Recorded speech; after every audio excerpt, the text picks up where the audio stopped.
Добар ден, пладневни вести на Канал Плюс Буни. Гледајте за денешните актуелности. Почнуваме веднаш по кратката најава.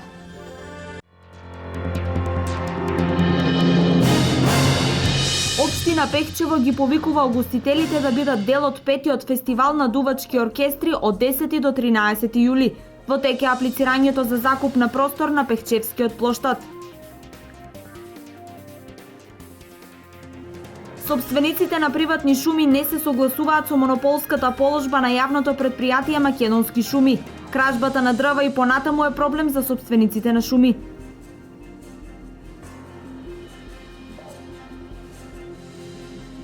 Денес за православните верници е празник Вартоломеј Варнава. Народот верува дека денес не се работи во поле заради заштита од пожари и невреме.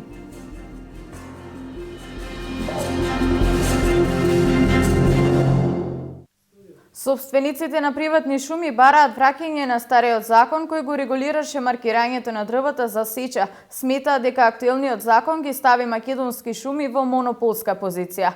На состанокот на Сдруженијето на собственици на приватни шуми во Штип стана збор за дрвократството и за недостигот на шумари, а во поглед на цената на огривното дрво рекоа дека нема да има поскапување. Само јавното претпријатие е давател на услугите маркирање, односно прием на дрвна маса.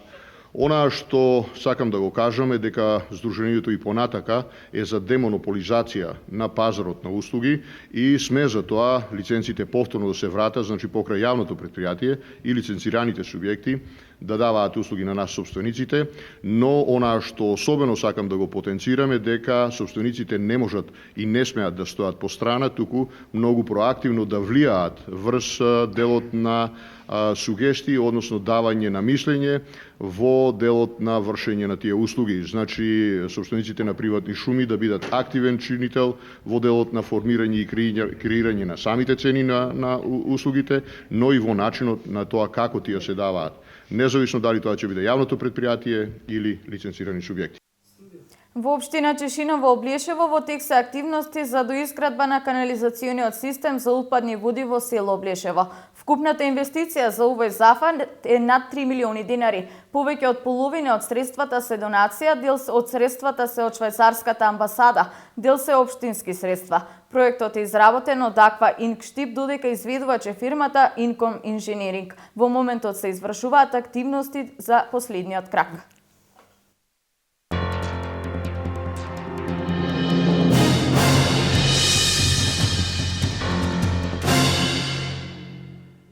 Вечерва во Дом на млади Штип ќе биде промовирана монографската збирка Пулсот и времето на Ана Јовевска. Се работи за збирка на реализирани интервјуа во текот на новинарската кариера на Јовковска. Промоцијата вечерва има интерактивен карактер.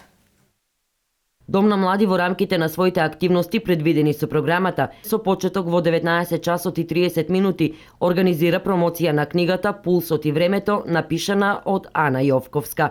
Позната на јавноста како новинар, ТВ водител, активист и хуманист, Јовковска како писател се представува со монографска збирка од реализирани интервјуа во текот на нејзината новинарска кариера. Освен со интервјуа, книгата на младата Јовковска изобилува и со доста фотографии и биографии на околу 50 интервјуирани личности во една од нејзините емисии. Промоцијата ќе биде со интерактивен карактер, односно заинтересираните кои ќе присуствуваат во Дом на млади ќе може да и поставуваат и прашања на писателката.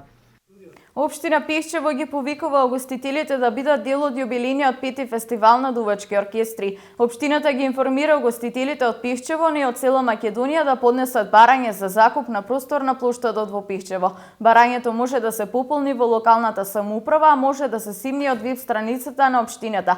Општина Пехчево очекува голем интерес од угостителите. На овој 4-дневен настан се очекуваат над 50.000 гости од цела држава. Фестивалот ќе се одржи од 10 до 13 јули.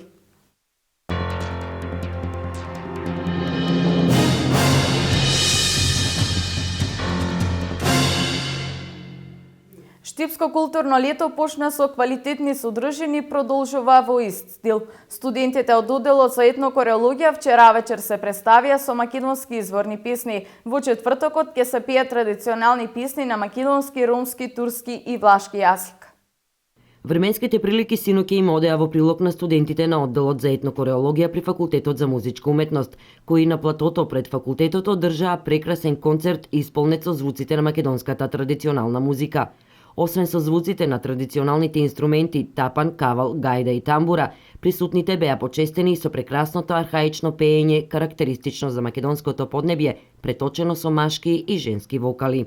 Репертуарот беше имаше повеќе жанри, значи хумористични, вака свадбарски, обредни песни кои што на некој начин го прават овој македонски народ да биде поразличен од оние околу нас и секако, како што каже градоначалникот, живата традиција е она која што нашата историја ја задржала до денес, можеби не била запишана во книги или во документи, меѓутоа народот успеал да зачува од колено на колено, пренесувајќи од постарите на помладите. Македонската музика и песна создадени се од народот најчесто во тешките времиња, преполни со емоции кои според градоначалникот примариус магистер Илчо Захариев синоќа сите присутни ги почувствуваа. Присутните вечерва кај нашиот факултет за музичка уметност во овој мал амфитеатар навистина имаа прекрасна можност да чујат нешто многу убаво од нашите студенти и верувам дека се она што го прикажа, можеби требаш да го види поголем број на публика. Но тоа ќе биде во некоја друга и следна прилика. Мислам дека Штипско културно лето без овие деца ќе беше многу посиромашно. Историјата на македонскиот народ и народите кои живеат во Македонија, преточена во песна и музика, е темата и на наредниот настан кој ќе се случува во рамки на Штипско културно лето. Станува збор за концерт насловен како Музиката ги обединува разликите, во кој учествуваат 25 деца од повеќе националности, кои во четврток во Народниот театар со почеток во 20 часот на заинтересираните присутни преку песна ќе им ги пренесат емоциите на македонски, влашки, ромски и турски јазик. Децата се организирани со проект на Сдруженијето за хуманитарни активности Синергија и Државниот студентски дом Браќа Миладиновци. Според православниот календар, денес се слави светиот апостол Вартоломеј и Варнава. Во минатото овој ден кај народот бил мегник кој го најавува зимскиот период, заради што токму овој ден почнува намалување на денот. Во минатото на овој празник не се работело од страв од невреме, пожари и град.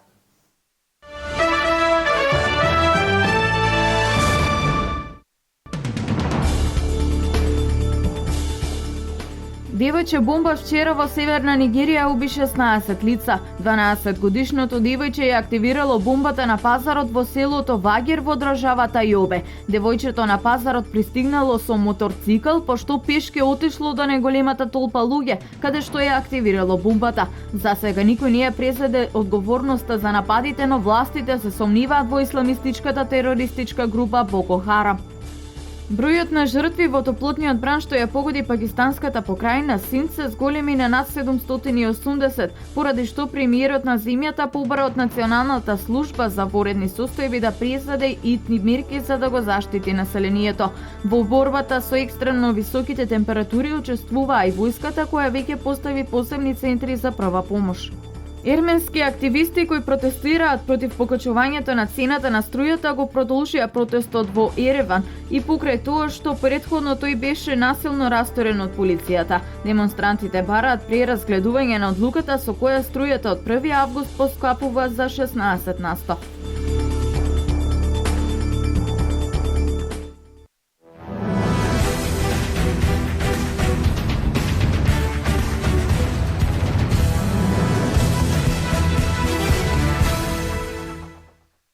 Младинските категории на фудбалскиот клуб Брегалница од Делчево заминаа за Дојран, каде што ќе бидат дел од неколкудневните подготовки за следната сезона, период во кој околу 60 на дечиња ќе можат да ги надоградуваат тајните на фудбалот, а сето тоа преку тренинг и контролни надпревари, забава и дружење на прекрасните терени на фудбалското школо и статов во Дојран. Имаме дечиња околу 60 дуни, секојдневно тренираме, така да сега ни заврши првенството, се спремаме, одиме на 7-дневни припреми во Дојран, каде што секоја година одржуваме тамо припреми за сите генерации.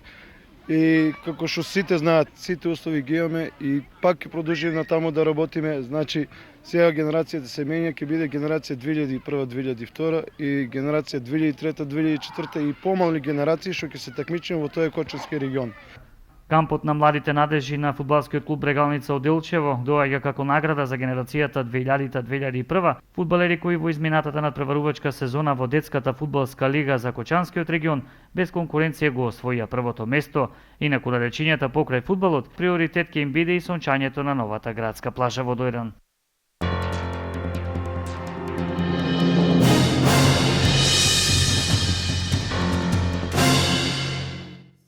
Ова беше се во Пладневните вести. Повеќе за настаните на денот гледате во Дневникот во 16:30 и на веб порталот kanalplus.mk. Пријатен ден!